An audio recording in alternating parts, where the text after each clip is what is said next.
Olá pessoal, aqui é a professora Sônia França. Vamos dar início à nossa aula de número 8, na qual irei falar sobre vetor, registro e vetor de registro. Então, primeiramente, vamos começar aqui com os vetores. Esse conteúdo de hoje é mais referente à questão de forma de armazenar os nossos dados. Nós primeiro trabalhamos com as variáveis simples, que são os tipos de dados primitivos, são chamados assim, que são os tipos de dados básicos, inteiro, real, caractere. E agora a gente passa a trabalhar com tipos de dados estruturados, que são os vetores e os registros, e consequentemente os vetores de registro. Então, o assunto diz respeito à forma de armazenar nossos dados. Então, os vetores, a gente tem, são variáveis compostas homogêneas, daqui a pouco eu explico melhor sobre isso, mais conhecidas como arrays, que seria, se traduzir, seria cadeias. Então, você tem cadeia de dados. Corresponde a conjunto de elementos de um mesmo tipo, representados por um único nome. Então, se eu tivesse que armazenar as notas da primeira VA de uma turma de 25 alunos, eu teria que ter 25 espaços de memória para armazenar essas 25 notas. Com os vetores, a gente pode, com uma única variável, que ela é como se fosse uma variável que se subdivide, declarar de uma única vez esses 25 números que eu preciso armazenar, esses 25 espaços de memória.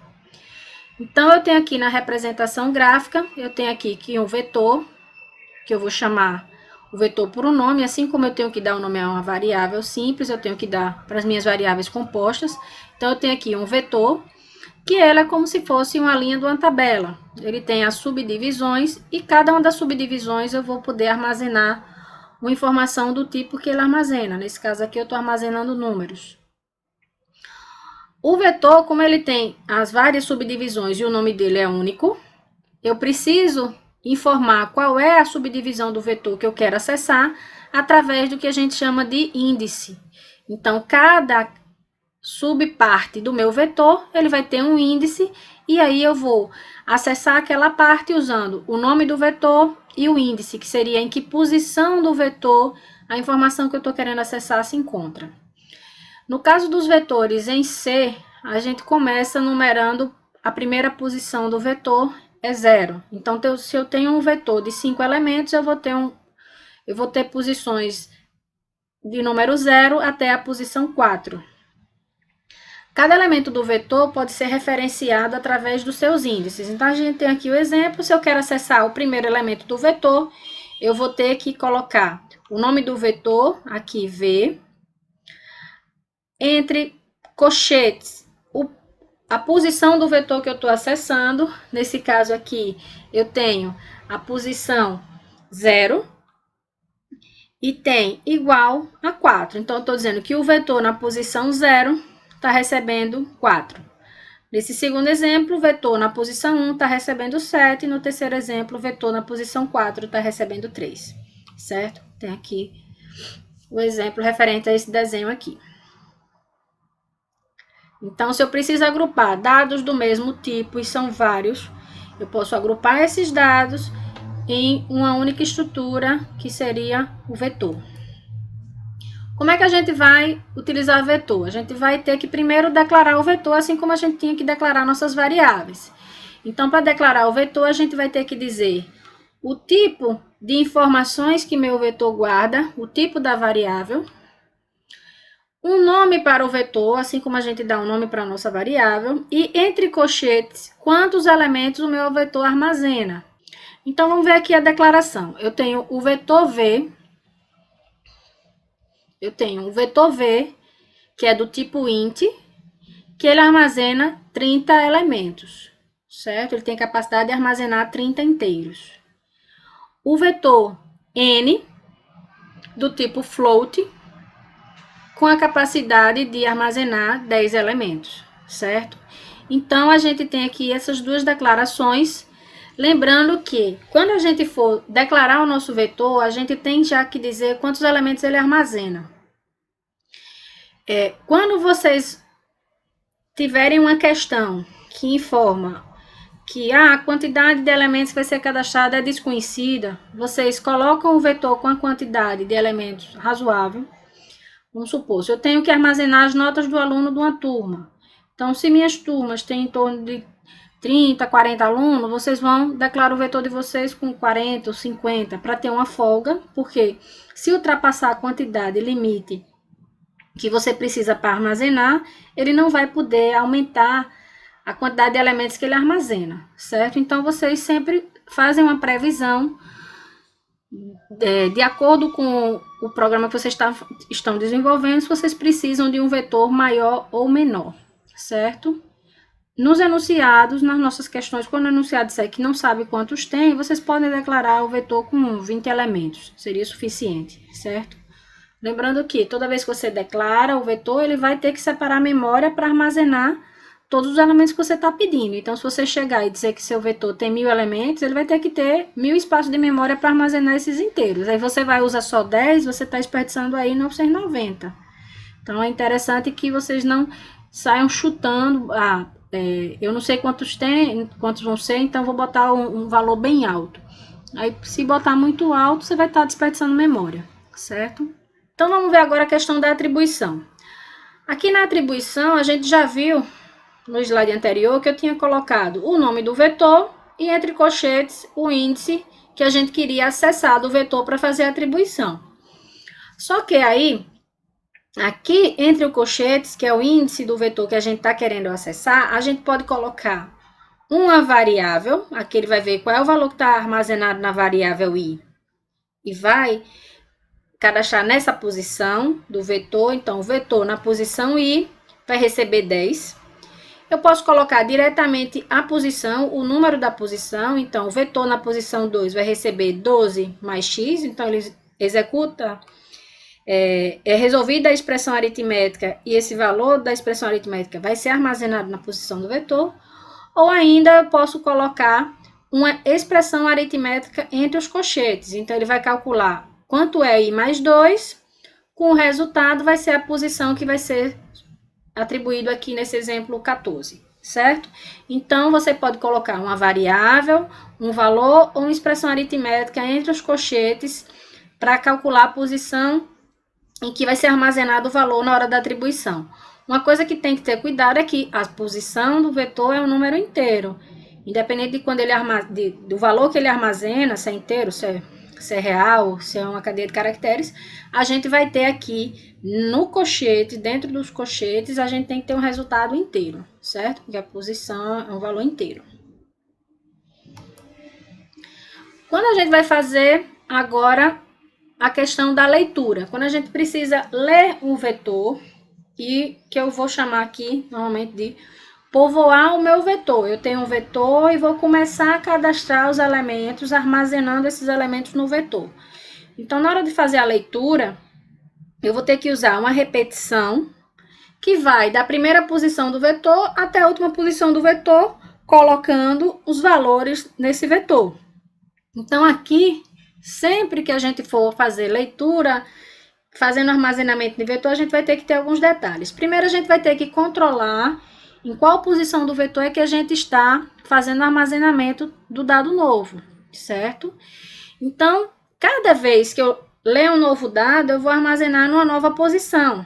E aí eu não vou ter a sobreposição de um valor sobre o outro. Então, quando a gente tinha as questões que a gente fez até esse momento, quando eu li os dados de uma pessoa, naquelas questões de pesquisa estatística que fazia uma pesquisa da população. Então, eu lia lá o salário, lia a idade, e aí eu já contabilizava aquelas informações que eu tinha da pessoa para o meu relatório estatístico, mas quando eu ia ler os dados da segunda pessoa pesquisada, eu utilizava a mesma variável. Então, o valor da idade, o salário da primeira pessoa que eu li ia ser perdido porque eu ia sobrepor em cima daquele valor os dados do segundo pesquisado, da segunda pessoa pesquisada. Então, eu sempre só ia ter a última informação digitada dos dados pesquisados. Agora, tem situações que a gente digita e não quer perder aquela informação, a gente não quer ficar sobrepondo, não quer ficar só com a última, a gente quer ficar com todas. Aí, vocês precisam declarar variáveis para guardar todos. Como isso é mais complexo você declarar um monte de variáveis, aí tem essa possibilidade de declarar de uma única vez com o vetor, certo? E aí, na hora que você for cadastrar, cada vez você tem que acessar uma posição nova do vetor que ainda não está ocupada, para que você não tenha essa questão da sobreposição, certo? Então, quando a gente for fazer leitura de dados para armazenar nos vetores, a gente vai usar uma repetição. Nesse caso aqui, eu estou usando um for, que vai da primeira posição do vetor. Esse meu vetor I, o vetor V, tinha 30 elementos, certo? Então, a gente tem um for que o I começa com 0. A minha repetição vai ser executada enquanto o I for menor do que 30, já que a gente tem até a posição 29. Quando o vetor tem 30 elementos, ele vai ter elementos da posição 0 até a posição 29. E cada vez que a execução do for é feita, eu vou incrementar a variável I com mais 1. Então, cada vez que eu for fazer que eu for repetir esse for, eu vou ter printf elemento tal, percentual D, e quem é que eu estou cadastrando naquele momento? É o elemento I mais 1. Veja só, para o usuário fica esquisito que ele receba a informação que está sendo cadastrado, o elemento 0. Então, para ele é melhor que a gente diga assim, ó, você está cadastrando agora o elemento 1, elemento 2, elemento 3, ao invés de começar com 0, certo? Então, por isso que na mensagem, na tela, a gente sempre está dizendo que o elemento está sendo cadastrado é a posição que eu estou mais 1. Mas na hora de colocar lá no vetor, eu vou estar dizendo que leia, scanf, percentual D, vírgula, I comercial, o vetor e os colchetes na posição I, certo? Então, a primeira vez, o I é 0. I é 0, na hora que eu for imprimir aqui, vai ser elemento 1, e faço a leitura colocando na posição I, que é a posição 0. Então, o vetor na posição 0 vai receber o valor que eu digitar lá. Volta para a segunda execução do for, o I vai passar a ser 1. Ele estava com 0, quando eu incrementar mais 1, passa a ser 1. Eu vou imprimir lá na tela, ó, elemento 2, e vou fazer a leitura aqui na posição 1. E assim sucessivamente, eu vou armazenando cada elemento em uma posição diferente do vetor, e quando terminar, eu vou ter os 30 números armazenados, cada um em uma posição do vetor, certo? Para imprimir o vetor, a gente vai fazer o que é chamado de percorrer o vetor, que vai ter um printf, dizendo aqui que vai ser um printf que eu falo que eu vou ter o vetor, certo? Veja que eu coloco, depois da palavra vetor, eu não dei o /n, então o cursor vai ficar logo aqui no final dessa linha. E a partir de agora eu vou ter um for que vai varrer o vetor, visitar todas as posições do vetor, e cada vez que ele vai em uma posição, ele imprime a informação que tem armazenada naquela posição. Então, eu tenho o mesmo for de 0 até ser o I menor que 30, incrementando o I a cada repetição. E o que eu faço é um printf, veja que tem aqui, ó, printf percentual D. A única coisa que ele vai fazer é imprimir o número inteiro. E quem vai ser impresso V na posição I. E ele vai e imprime o elemento que está naquela posição, volta, repete a segunda vez, imprime o elemento que está na próxima posição e assim sucessivamente. Aqui, como printf, eu não tenho /n, significa que esse vetor, quando terminar a impressão, vai estar um elemento ao lado do outro. Foi a forma que eu quis para apresentar. Se vocês quiserem um abaixo do outro, no printf aqui a gente vai dar o /n, certo? A formatação aí depende do que está sendo pedido na questão e como você quer apresentar os resultados. Então, aqui a gente teve a declaração, a leitura, o acesso aos elementos do vetor, a impressão. Então, vamos agora ver a questão dos registros.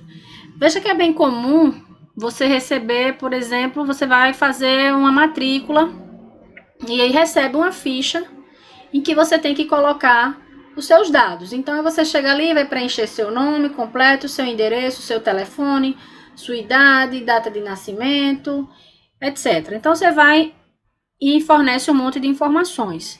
Essas informações eu tenho.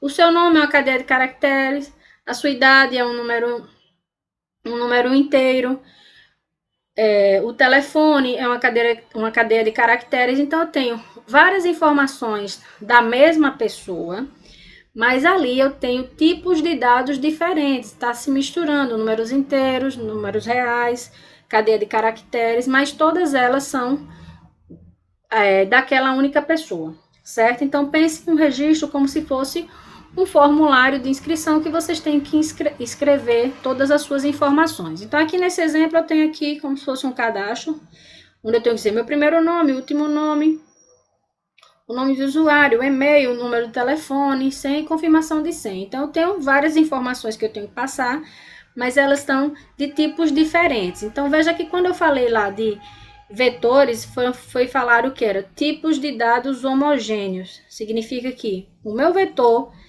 ele só armazenava informações do mesmo tipo. Era o vetor de números inteiros, um vetor de números reais. Então, vai ter situações em que eu preciso armazenar vários dados, mas são de tipos diferentes.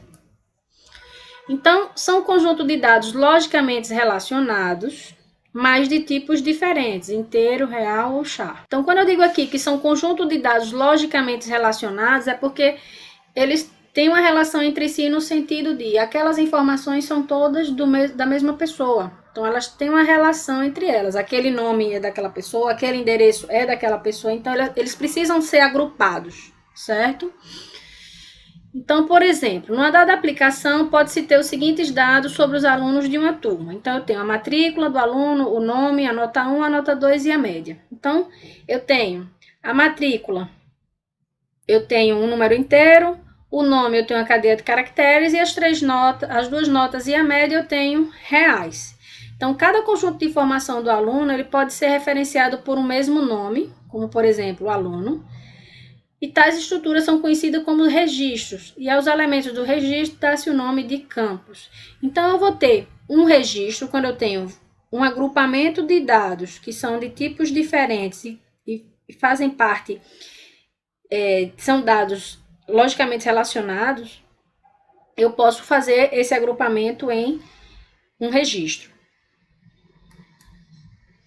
Então, vamos ver aqui como é que a gente faz a declaração de um registro.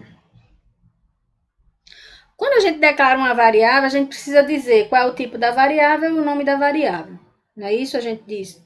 Quando eu declarei lá, eu tenho a variável x, que é o número inteiro. Eu digo int e a variável x. Sempre que declara variáveis, ela sempre tem que ter um tipo relacionado a essa variável.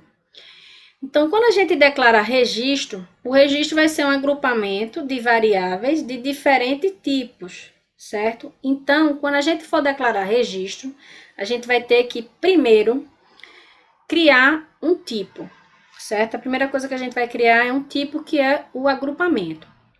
Então, a gente vai ter, para declarar um registro, a gente tem que, primeiro, fazer o seguinte, definir um tipo, usando aqui a palavra typedef, certo? Na sequência vem a palavra struct, que aí eu estou falando que eu vou declarar um tipo, e esse tipo que eu estou declarando é um struct, que seria um agrupamento de vários dados, certo? Como se fosse uma estrutura. Então, ele tem, entre chaves, a gente vai dizer quais são as variáveis que vão compor esse novo tipo que eu vou criar, essa estrutura que eu estou criando. E quando fecha chaves, a gente dá um nome para o tipo que a gente acabou de criar, certo? Então, eu vou criar aqui, vamos ver aqui um exemplo. Eu tenho o seguinte, typedef struct, certo? Para fazer a definição do meu tipo, eu vou dizer que, para esse caso aqui do aluno, certo? Que eu tenho esses dados aqui. Eu tenho do tipo inteiro, eu vou ter a variável matrícula. Do tipo char, eu vou ter a variável nome, que guarda até 20 caracteres.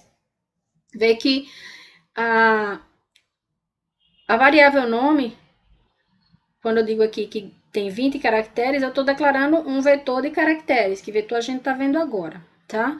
Então, eu tenho a variável nome, que armazena 20 caracteres, e eu tenho mais do tipo float, a nota 1, a nota 2 e a média, certo? Então, esses são os dados que vão compor as informações do aluno que eu preciso armazenar. Então, eu vou fechar aqui as chaves e vou dar um nome a esse tipo. Por padrão, eu uso sempre o seguinte, eu coloco o T maiúsculo, só para dizer que aqui é um tipo que eu estou criando, e coloco também a primeira letra do tipo que eu estou criando, depois do T, também em maiúsculo. Então, aqui eu estou dizendo que eu tenho T alunos, que vai ser o agrupamento de todas essas informações aqui, certo? Então, na hora de declarar, toda variável, na hora de declarar, eu tenho que dizer o tipo da variável e o nome da variável. Então, o tipo é o t-alunos. Então, do tipo t-alunos, eu vou ter a variável aluno, certo? Então, na representação gráfica, eu vou ter agora uma variável chamada aluno. Ao invés dela ser uma caixinha com uma única possibilidade de armazenar um único dado, ela é uma caixinha com várias subdivisões e nessas subdivisões ela pode armazenar dados diferentes. Eu vou ter uma subdivisão aqui que é a matrícula, que vai armazenar número inteiro, a nome, que vai armazenar uma cadeia de caracteres, N1, N2 e médio, que vai armazenar números reais. Então, aí, vê que ela já tem informações de vários tipos. É uma caixinha com subdivisões, mas com tipos diferentes. O vetor tinha a caixinha com subdivisões, mas todas do mesmo tipo.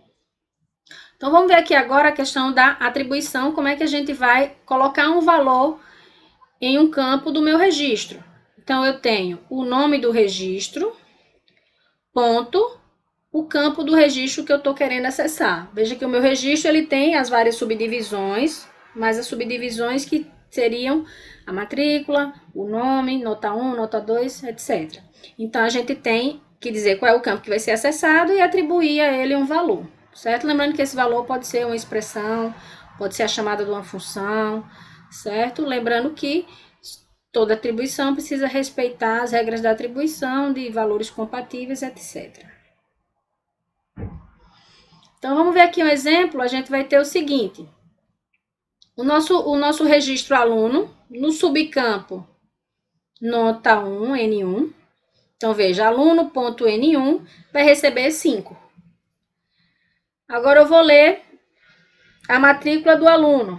Então, eu vou colocar aqui, ó, scanf, percentual D, a matrícula é o número inteiro, e comercial, registro aluno.mat, aluno no campo matrícula. Vou ler agora o nome do aluno. Então, leitura de cadeia de caracteres, eu tenho que ter o fflush stdin, uso o gets, vai ser armazenado onde? Aluno no campo nome, aluno.nome, certo? E assim eu estou acessando cada um campo do meu registro.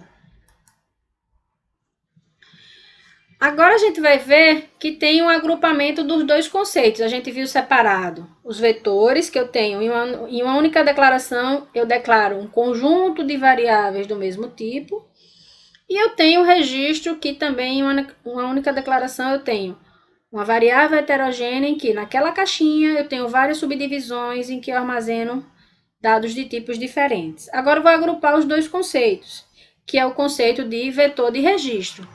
Então, quando eu tenho uma escola, eu não tenho o dado de um único aluno para cadastrar, certo? Então, eu tenho vários alunos, várias notas 1 dos vários alunos, várias notas 2, várias médias, vários nomes. Então, eu preciso ter várias fichas, né? Então, eu disse que o registro era uma ficha, agora eu preciso ter várias fichas para cada um dos meus alunos. Então, como é que eu vou fazer isso? Aí eu faço isso juntando os dois conceitos. É o conceito de vetor de registro. Então, a gente vai fazer o seguinte. Quando tem um vetor de registro, a gente vai podemos ter um conjunto de registros referenciados por um mesmo nome, individualizados por índices. Vê, o vetor a gente acessa através do índice. E o registro a gente acessa com o campo. Então, o que a gente vai ter agora é o quê? É um vetor em que cada caixinha desse vetor, ao invés de estar armazenando uma única informação, ela está armazenando ali uma ficha. Está armazenando várias informações de tipos diferentes. Então, a gente vai fazer a utilização do vetor de registro. Então, como é que a gente vai fazer isso? Então, primeiramente, vamos aqui para a declaração. Então, para a gente declarar o vetor de registro, a gente vai ter o seguinte. Para declarar o registro, tem que ter um tipo. A gente já viu isso. Então, aqui eu tenho de novo o typedef struct, as minhas variáveis do meu registro, e é do tipo talunos. Então, a gente vai ter aqui talunos, que é o tipo, a variável aluno, que guarda 30 posições, que é o nosso vetor de registro.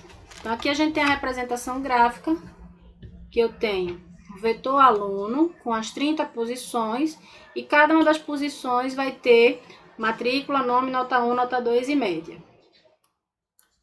Então vamos ver como é que eu faço a atribuição à informação que vai ser armazenada em um vetor de registro. Eu vou ter o nome do vetor. O vetor eu acesso ele através da posição. Então eu tenho mais o índice que eu estou acessando do meu vetor.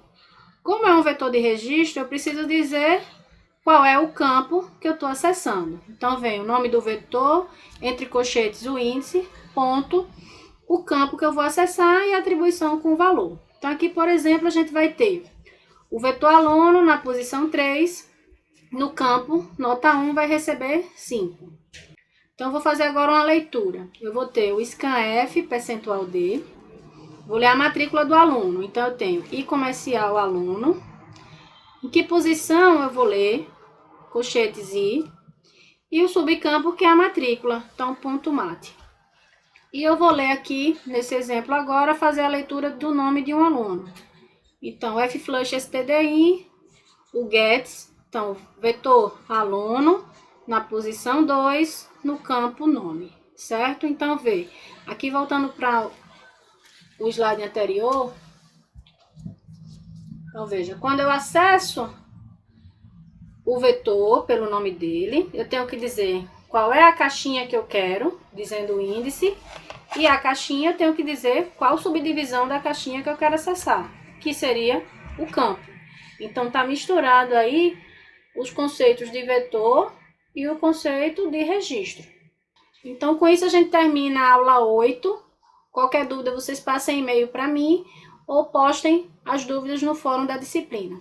Um abraço e até mais.